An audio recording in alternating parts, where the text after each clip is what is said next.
اللہ سبحانہ وتعالیٰ سورۃ الحشر میں فرماتے ہیں یا ایھا الذین آمنوا اتقوا اللہ ولتنظر نفس ما قدمت لغد واتقوا اللہ، اے لوگو جو ایمان لائے ہو، اللہ کا تقوی اختیار کرو، اللہ سے ڈرو، اللہ کی اطاعت کرو، اللہ کی نافرمانیوں سے بچو، اور ہر شخص کو یہ دیکھنا چاہیے اس نے کل کے لیے کیا آگے بھیجا ہے.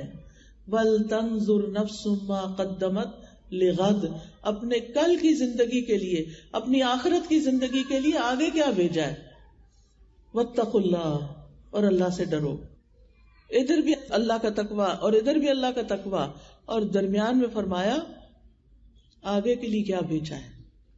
ہم سب سوچیں کہ ہم نے اپنے مال کا کتنا حصہ آگے بھیجا ہے. ہم نے اپنی اولاد میں سے کس کو دین پڑھایا کہ وہ کل ہمارے لیے صدقہ جاریہ بنے. ہم نے اپنی اولاد کو کتنا نمازی بنایا، کتنا صدقہ خیرات کرنے والا بنایا کہ ہم مر جائیں تو ہمارے پیچھے سے ہمارے لیے صدقہ کریں. کیونکہ میت جب فوت ہوتی ہے تو اس کا اپنا عمل ختم ہو جاتا ہے. صحیح حدیث کے اندر آتا ہے کہ 3 چیزیں باقی رہ جاتی ہیں. وہ کون کون سی ہیں؟ ولد صالح یدعو لہ، نیک اولاد جو اپنے ماں باپ کے لیے دعائیں کرتی ہے، وہ فائدہ دیتی ہے مرنے کے بعد. ان کی دعائیں آپ کو مرنے کے بعد بھی لگتی رہیں گی جب تک وہ زندہ ہیں. او علم ينتفع بہ، یا انسان ایسا علم سکھا جائے جس سے لوگ فائدہ اٹھائیں، وہ مرنے کے بعد فائدہ دے گا، آپ کا اعمال نامہ بڑا ہوتا رہے گا. او صدقۃ جاریہ، یا ایسا صدقہ جو جاری رہے، کوئی کنواں کھدوا دے، کوئی مسافر خانہ بنوا دے.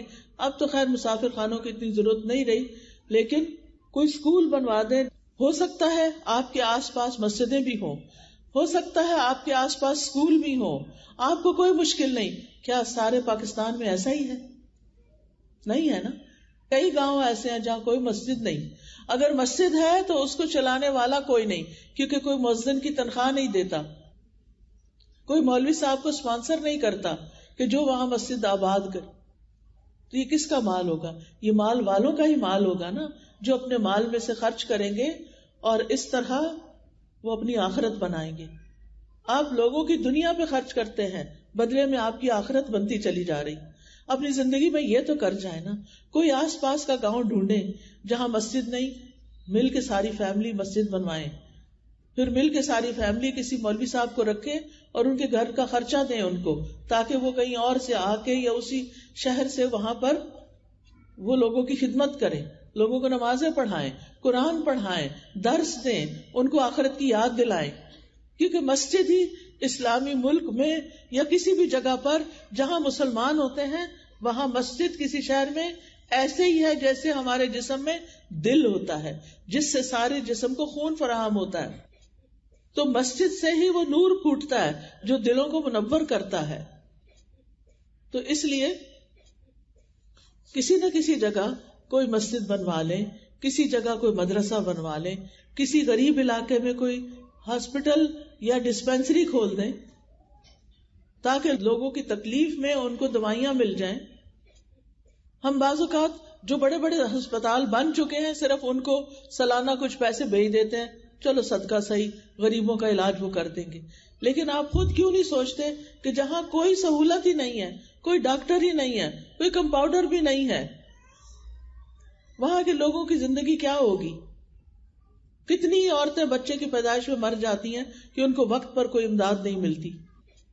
کتنے ہی بچے فوت ہو جاتے ہیں کہ ان کے جسم کا پانی ختم ہو جاتا ہے، ان کا پیٹ چل جاتا ہے تو پانی ختم ہو جاتا ہے کہ ان کو ابتدائی طور پر کوئی نمکول دینے والا یا ان کو کوئی سمجھانے والا نہیں ہوتا کہ اس بچے کا علاج گھر میں کیسے کروں.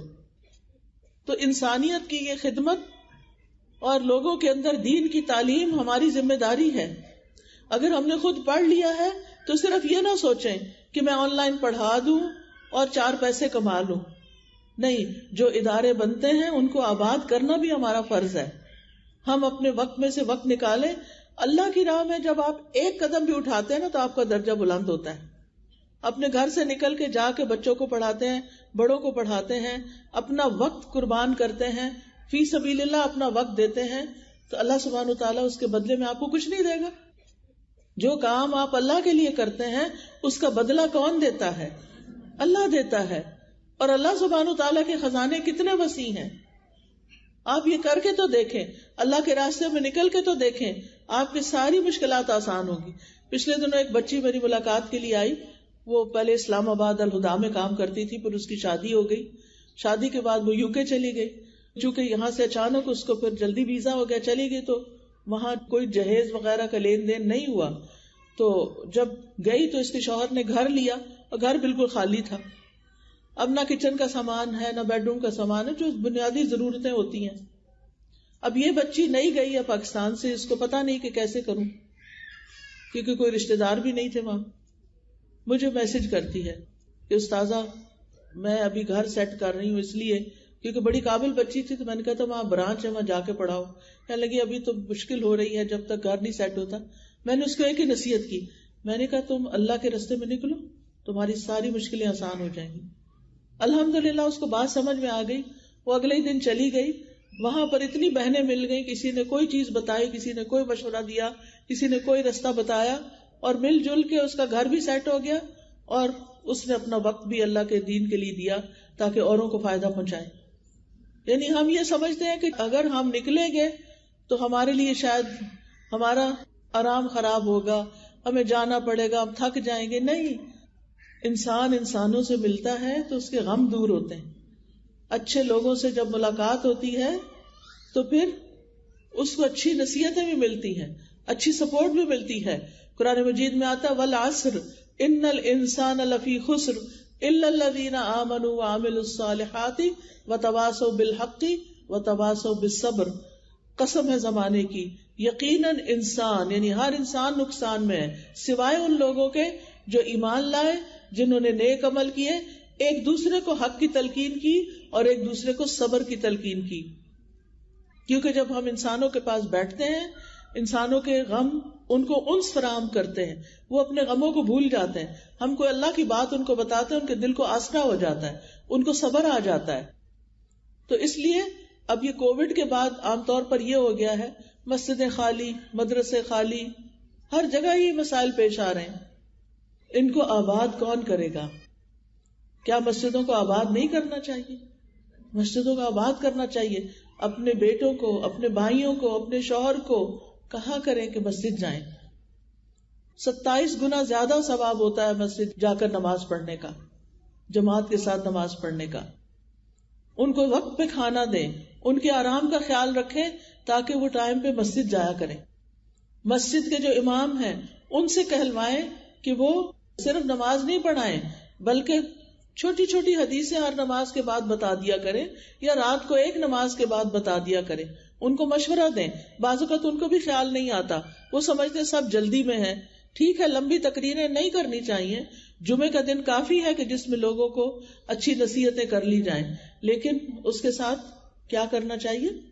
چھوٹی چھوٹی باتیں, روزمرہ کی سنتیں وہ بتاتے جائیں کہ لوگ اس کی پیروی کریں اور اللہ کی محبت پائیں.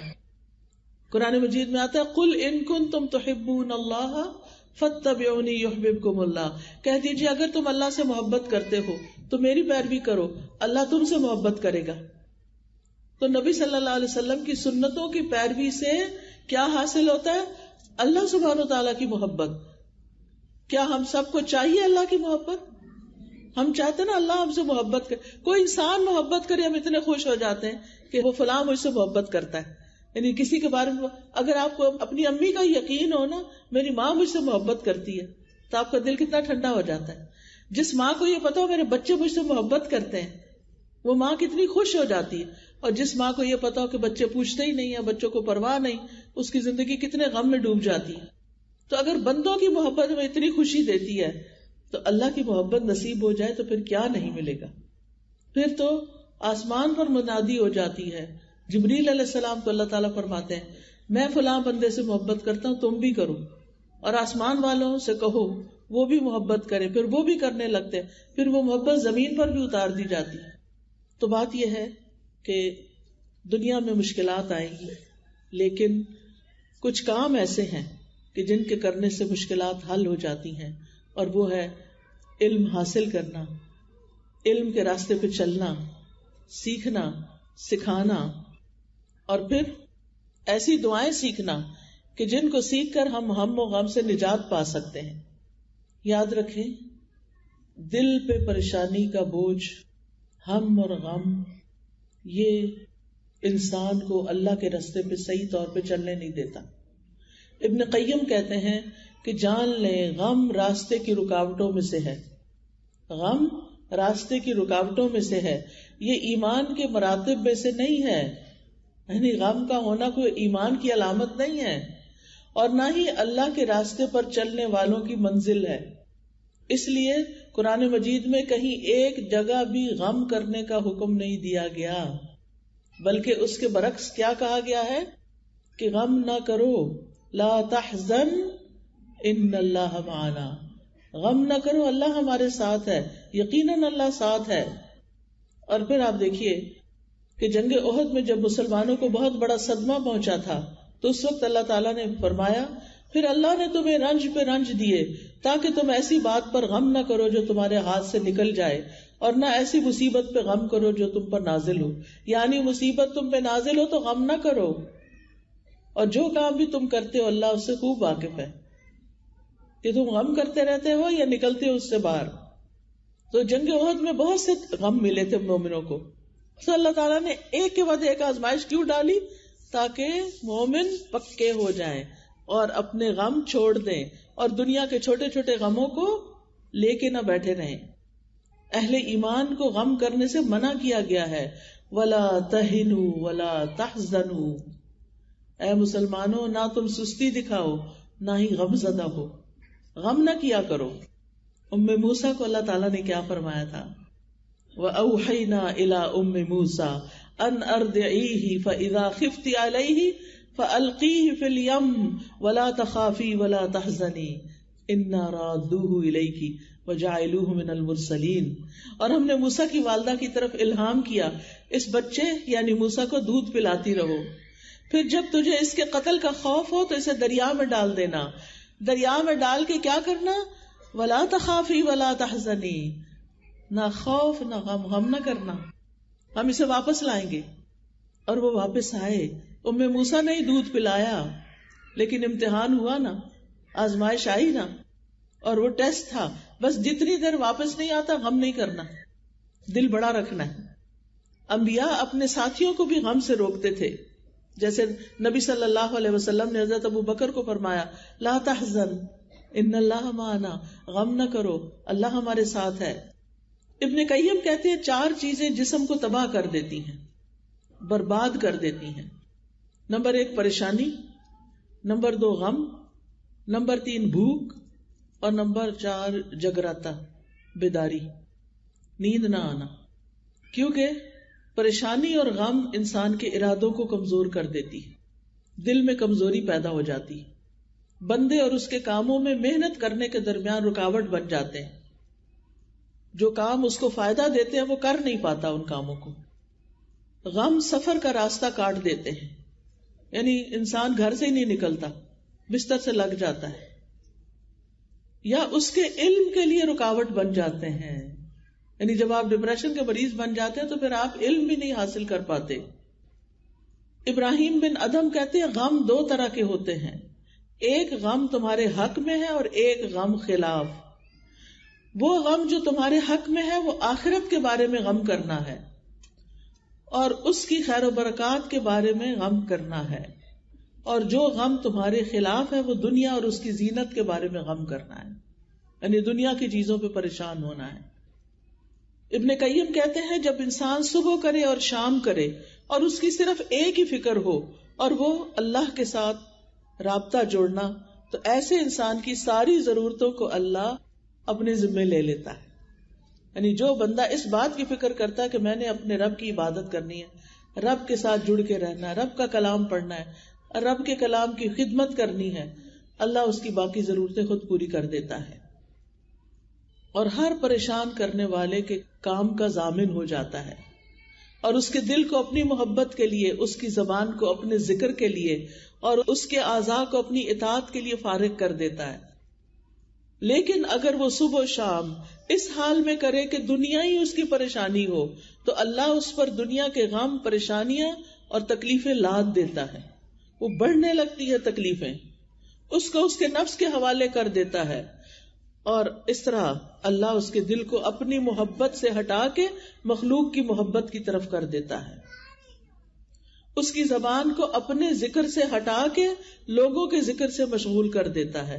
اس کے اعضاء کو اپنی اطاعت سے ہٹا کر دنیا کے کاموں میں مشغول کر دیتا ہے. انبیاء صرف آخرت کا غم کرتے تھے، دنیا کے غم نہیں. قرآن مجید میں آتا ہے انا اخلصناہم بخالصۃ ذکر الدار، ہم نے انہیں ایک خاص صفت کے ساتھ چن لیا جو اصل گھر کی یاد ہے، یعنی آخرت کی یاد.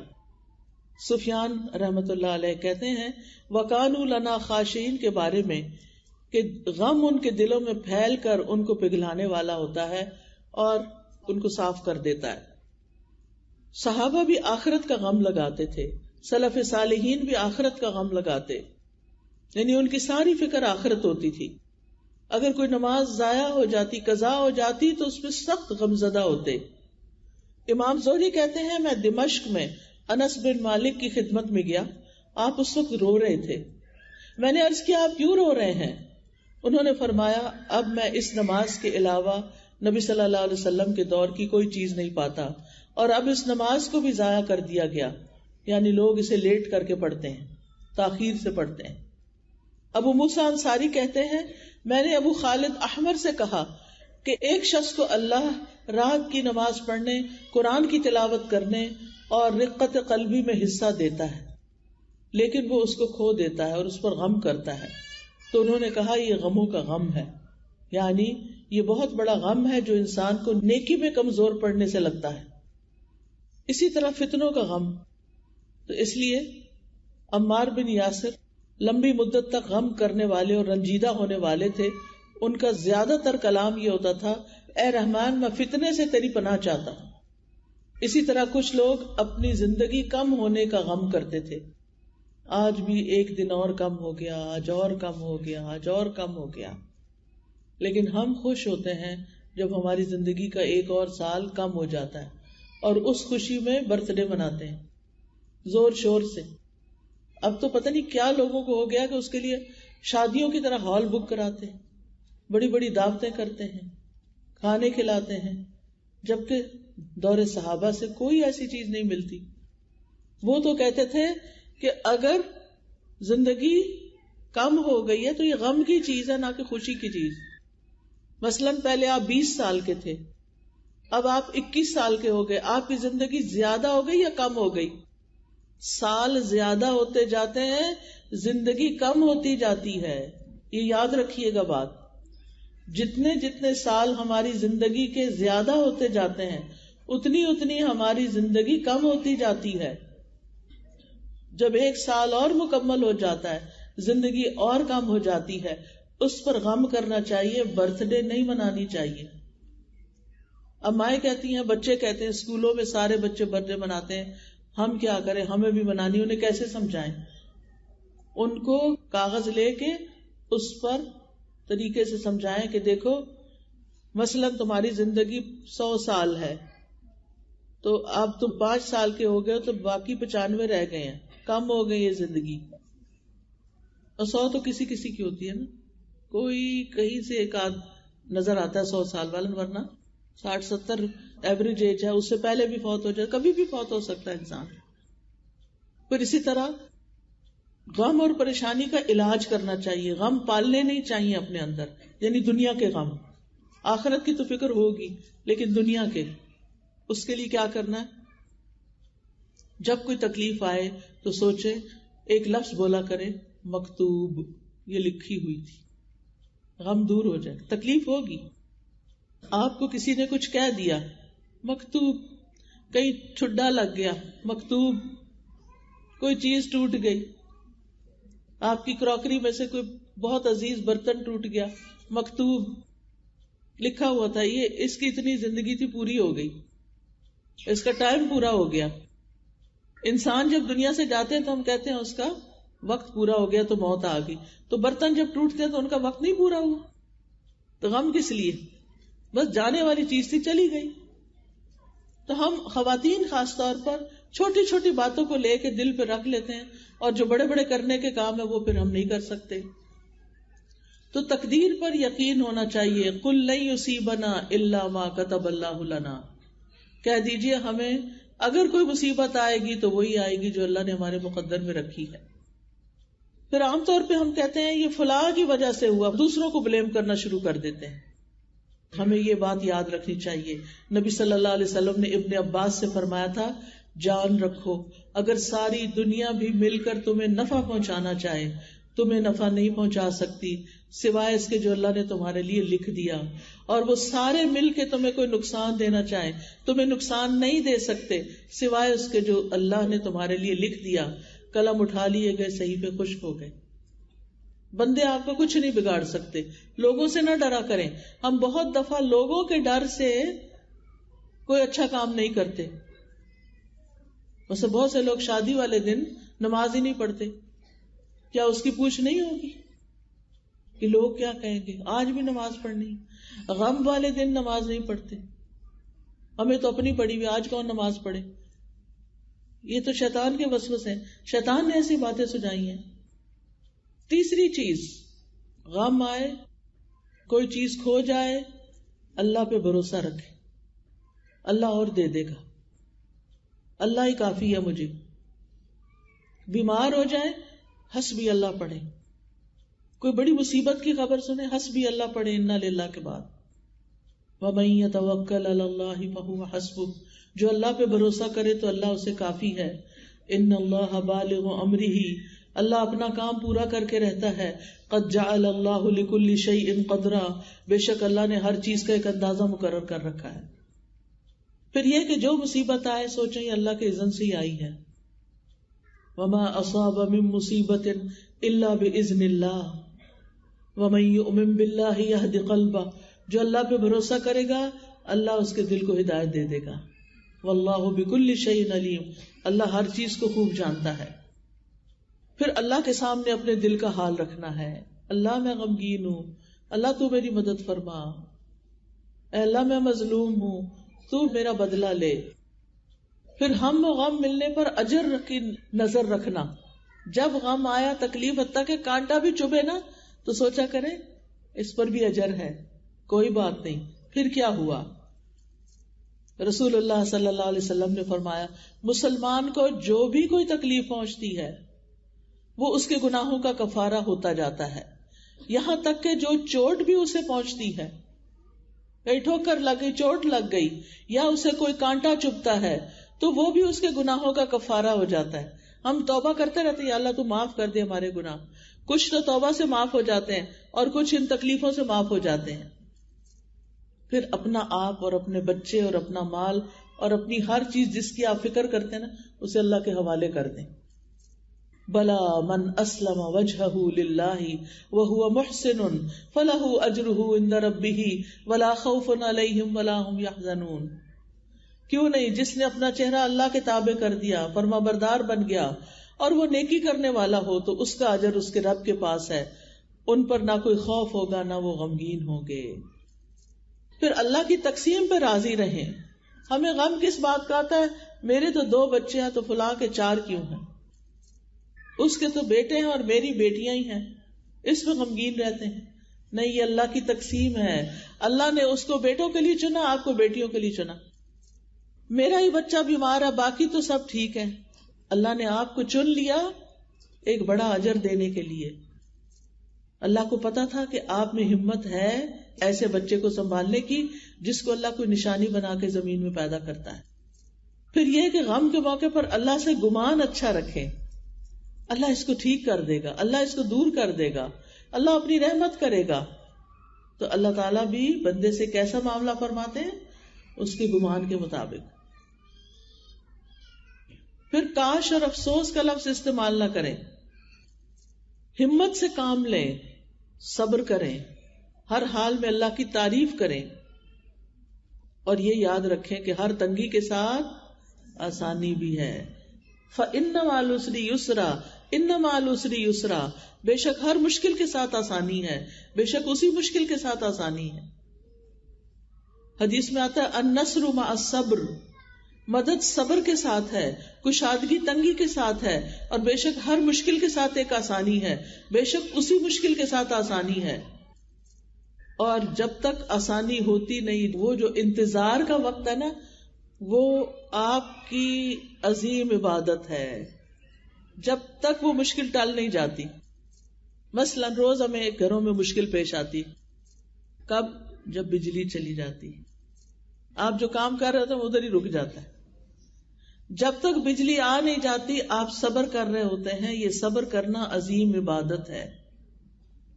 صبر بہت بڑی عبادت ہے. روز آپ ایک تو نماز میں عبادت کرتے اور ایک آپ اس تکلیف کے آنے پہ، کیونکہ آپ انتظار میں کہ ابھی لائٹ آتی ہے، ابھی جنریٹر آن ہوتا ہے، یا یو پی ایس آن ہوتا ہے، یا سولر آن ہوتا ہے، تو آپ اتنی دیر میں بہت سا اجر کما چکے ہوتے ہیں صبر کر کے. پھر غم دور کرنے کے لیے ضروری ہے کہ اللہ کی ہدایت کی پیروی کریں، علم حاصل کریں، کلاسز سے جڑ جائیں. یہ میری آپ سب کو یہ نصیحت ہے. اگر آپ چاہتے ہیں کہ آپ کا دل اچھا ہو جائے تو ذکر کی مجلسوں میں، قرآن کی تلاوت کی مجلسوں میں تجوید سیکھیں، تفسیر سیکھیں، آپ لوگوں سے ملیں، مل کے بیٹھیں. اگر جا نہیں سکتے اپنے گھر میں اپنے محلے والوں کو اکٹھا کر کے کسی کو بلا کے درس کروا لیں، خود کر لیں. کوئی نہیں ملتا تو آڈیو لگا کے سنوا دیں، اکٹھے بیٹھ کے سنیں. اکٹھے بیٹھ کے سننے کا اجر ہی کچھ اور ہے اور اس کا فائدہ ہی کچھ اور ہے. ایسی مجلس کو فرشتے ڈھانپ لیتے ہیں. ایسی مجلس جب ختم ہوتی ہے تو لوگوں کے گناہ بخشے جاتے ہیں. تو اپنے گھروں کو مساجد بنائیے، اپنے گھروں کو اللہ کے ذکر سے آباد کیجیے. دین پر استقامت، تکلیفوں سے آپ نے گھبرا کے دین کو نہیں چھوڑنا. پھر نیک اعمال، ان الحسنات یذھبن السیئات. پھر نماز سے مدد حاصل کرنا، وَاسْتَعِینُوا بِالصَّبْرِ وَالصَّلَاةِ. انبیاء علیہ السلام گھبراہٹ کے وقت نماز کی طرف توجہ کرتے تھے، اور جو نماز چھوڑ دیتا ہے اس سے اللہ کی مدد ختم ہو جاتی ہے. تو اس بات سے ڈرنا ہے. پھر صدقہ کرنا. عام طور پہ ہم صدقہ کرنا بھول جاتے ہیں. ہم کہتے ہیں کس کو دیں، کوئی لینے والا ہی نہیں. اب تو آن لائن آپ بہت سی ڈونیشن آگے پیچھے دے سکتے ہیں. یعنی جو ادارے اچھے کام کر رہے ہیں جیسے الہدا ہے تو الہداPK.com پہ جائیں، وہاں آپ ڈونیشن کا خانہ کھولیں، ساری کیٹیگری بنی ہوئی ہے. مسجد میں دینا ہے، مدرسے میں دینا ہے، یتیموں کو دینا ہے، کہاں دینا ہے. تو ہر روز کچھ نہ کچھ صدقہ کیا کریں. اور اگر ہر روز نہیں کرتے تو ہر روز نیت کریں، آج کا اتنا، آج کا اتنا، آج کا اتنا. ہفتے بعد ایک ہی دفعہ آپ آن لائن ڈونیٹ کر دیں اگر آپ کے آس پاس کوئی نہیں. صدقے سے بہت سی بلائیں ٹلتی ہیں، بہت سی تکلیفیں دور ہوتی ہیں، دل کو انسان کے راحت ملتی ہے. پھر کثرت سے اللہ کا ذکر. الا بذکر اللہ تطمئن القلوب. خاص طور پر تسبیحات کی کثرت. جو شخص مال کو خرچ کرنے سے بچائے، یعنی اس کے پاس مال کوئی نہیں، صدقہ اس طرح نہیں کر سکتا، دشمن کے مقابلے سے ڈرے، رات سے خوف کھائے، وہ اس کو پریشان کرے، تو اس قول کی کثرت کر دے، سبحان اللہ والحمد للہ ولا الہ الا اللہ واللہ اکبر. اگر آپ کو خوف آتا ہے، غم ہے، پریشانی ہے، اس ذکر کو زیادہ سے زیادہ کریں. پھر اپنے سے نیچے والوں کو دیکھیں کہ ہم سے بھی زیادہ، مثلا اگر آپ کا ایک بچہ بیمار ہے تو آپ دیکھیں کئی لوگوں کے سارے بچے بیمار ہوتے ہیں. اگر آپ کے والدین بچپن میں فوت ہوئے، کوئی والد یا والدہ، تو کئی لوگوں کے دونوں ہی فوت ہو چکے ہوتے ہیں، وہ کسی اور کے گھر میں پل رہے ہوتے ہیں. پھر انبیاء کی آزمائشوں اور تکلیفوں کے بارے میں جانیں.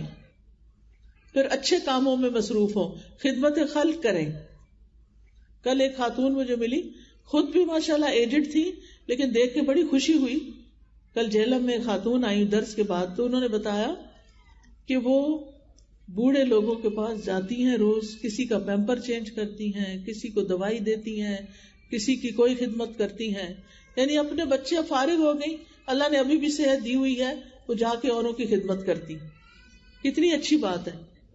اگر آپ کے پاس وقت ہے تو گھر میں چارپائی پہ لیٹ لیٹ کے نہ گزاریں، پتہ کریں آپ کے رشتہ داروں میں کون ضرورت مند ہے، کون بیمار ہے، اپنا کھانا نہیں پکا سکتا، کس کا گھر گندا ہے، جا کے اس کو مدد دوں گھر صاف کرنے میں. تو ایسے مل جل کے بہت سے کام آپ کر سکتے ہیں. نبی صلی اللہ علیہ وسلم نے فرمایا وہ لوگ اللہ کو زیادہ محبوب ہیں جو دوسروں کے لیے زیادہ فائدہ مند ہوں، اور اللہ عز و جل کے ہاں سب سے پسندیدہ اعمال یہ ہے مسلمان کا اپنے بھائی کو خوش کرنا، اس سے کوئی تکلیف دور کرنا، اس کا قرضہ چکانا اور اسے کھانا کھلانا. جو شخص یہ کام کرتا ہے وہ بھی اللہ کا محبوب بن جاتا ہے. کسی کو خوش کرنا، اس کی تکلیف دور کر دینا، اس کا قرضہ چکا دینا اور اس کو کھانا کھلانا. پھر اللہ کی مدد پانے کے لیے دوسروں کی مدد کرنا. نبی صلی اللہ علیہ وسلم نے فرمایا جس نے کسی مسلمان کا دنیا میں ایک دکھ دور کیا اللہ تعالیٰ اس سے قیامت کے دن کا ایک دکھ دور کر دے گا. جس نے کسی مشکل میں پڑے ہوئے شخص کے لیے آسانی کی اللہ تعالیٰ اس کے لیے دنیا اور آخرت میں آسانی فرما دے گا. اور جس نے کسی مسلمان کا عیب ڈھانکا اللہ دنیا اور آخرت میں اس کی پردہ پوشی کرے گا. اور اللہ اس وقت تک بندے کی مدد میں رہتا ہے جب تک کہ بندہ اپنے بھائی کی مدد میں لگا رہتا ہے. آپ دوسروں کے کام سنواریں، آپ کے بہت سے کام خود ہی سنور جائیں گے. پھر اللہ سے دعا کرنی چاہیے کیونکہ دعا ہر حال میں فائدہ دیتی ہے. غم اور پریشانی کی پہلی دعا ہے، میں پڑھتی ہوں آپ میرے پیچھے کہیے، اللہم انی اعوذ بک من الہم والحزن والعجز والکسل والجبن والبخل وضلع الدین وغلبۃ الرجال.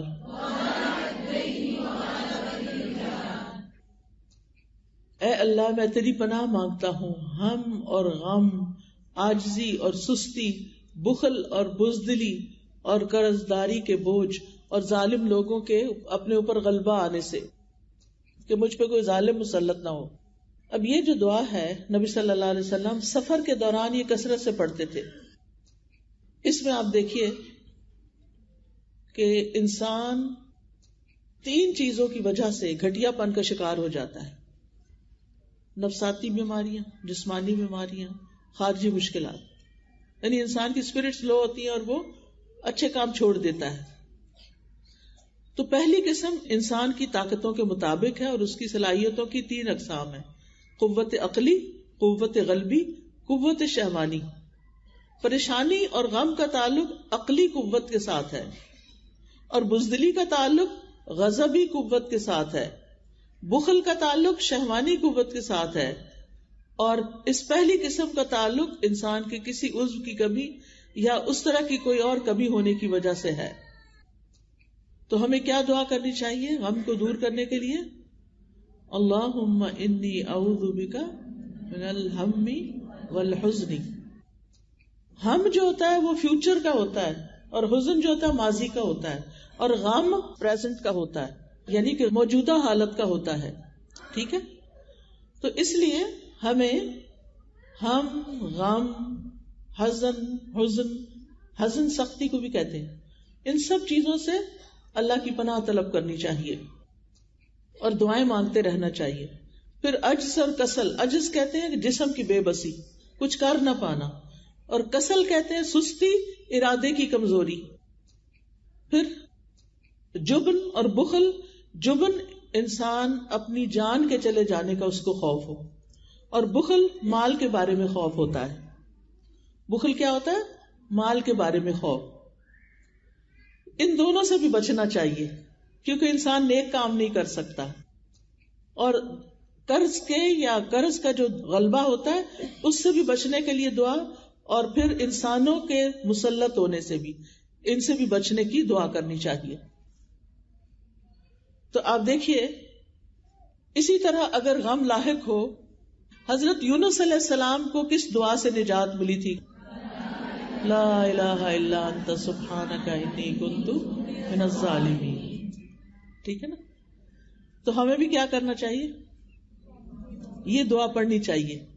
کیونکہ اللہ تعالیٰ فرماتے ہیں وَكَذَلِكَ نُنْجِي الْمُؤْمِنِينَ، مومنوں کو بھی ہم اسی طرح نجات دیتے ہیں. یعنی جب مومن اپنے غم میں یہ دعا پڑھتے ہیں تو اللہ تعالیٰ ان کا غم دور کر دیتے ہیں. ٹھیک ہے نا. پھر آپ دیکھیے ایک اور دعا ہے، اللہ اللہ ربی لا اشرک بی شیئا. یہ کہیں نہ لکھ کے لگا لیں، کیونکہ ہم دن میں چند دفعہ تو پریشان ہوتے ہی ہیں نا، اور پھر ہمارا کام رک جاتا ہے، سر درد شروع ہو جاتی ہے، پھر چائے بناتے پھر سو جاتے ہیں، عجز اور کسل اور ساری چیزیں مسلط ہو جاتی ہیں.